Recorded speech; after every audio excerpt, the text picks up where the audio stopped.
మల్లన్న భక్తులందరికీ కూడా కళ్యాణం సందర్భంగా శుభాకాంక్ష తెలియజేస్తున్నా. కొమ్రవెల్లి మల్లన్న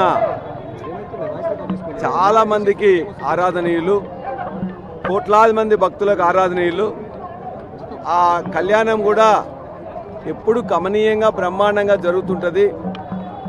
ఈసారి సంతాప దినాలని చెప్పేసి మంత్రులు కూడా రాలేదు, అదేవిధంగా ప్రోటోకాల్ కూడా ఏం లేదు, మేమే అధికారులు చేసుకోమని చెప్పారు.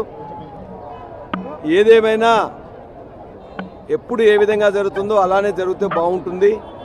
అదేవిధంగా కొద్దిగా ప్రచారం తక్కువైపోయి ఏర్పాట్లు మరిన్ని చేయాల్సి ఉండే, ఎందుకంటే దీనికి వేలాది మంది భక్తులు కూడా ఎప్పటికీ వస్తుంటారు.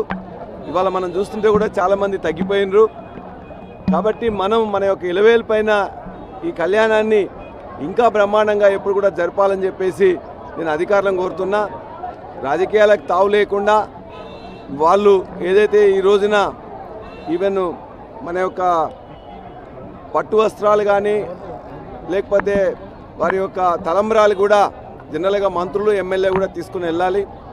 ఇవాళ ప్రోటోకాల్ లేకుండా మేము మాత్రమే తీసుకెళ్తామని అంటే మనం దాని గురించి వివాదం చేయకుండా భక్త జనులతోనే మేము అందరం కూడా కూర్చొని వారి యొక్క కళ్యాణాన్ని వీక్షించి, ఎందుకంటే ఇది దేవుని సమస్య కాబట్టి దీన్ని మేము రాజకీయం చేయదలుచుకోలేదు.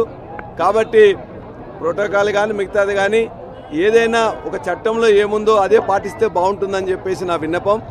కాబట్టి ఇది ఇంకింత బాగా చేసి భక్తులకు ఇంకా సౌకర్యాలు పెంచి భక్తులు ఎక్కువ మంది వీక్షించేటట్లు చేయాలని చెప్పేసి నా కోరిక. అందుకే మేము ఎప్పుడు కూడా ఒక మాట కూడా మేము మాట్లాడకుండా భక్తజనులతోనే ఉండి వారి ప్రకారమే ఏదైతే అధికారులు చెప్పినరో ఈ రోజున ఏది కూడా మొత్తం ఉండదని చెప్పేసి అంటే వారిని మాత్రమే పాటించి మేము భక్తజన సందర్భంలోనే ఉన్నాం. మరిన్ని సౌకర్యాలు ఉండాలని చెప్పేసి ఈ యొక్క మల్లన్నను కూడా మా యొక్క జనగామ నియోజకవర్గ ప్రజల్ని ఎప్పుడు ఎట్లయితే కాపాడుతున్నారో ఇప్పుడు కూడా కాపాడాలని చెప్పేసి వారిని చేతులెత్తి నేను వారిని కోరుతున్నాం. మా యొక్క ప్రజలకు సుఖ సంతోషాలతో ఉండాలని, వారి దీవెనలు మరిన్ని ఉండాలని చెప్పేసి కోరుకుంటున్నాం.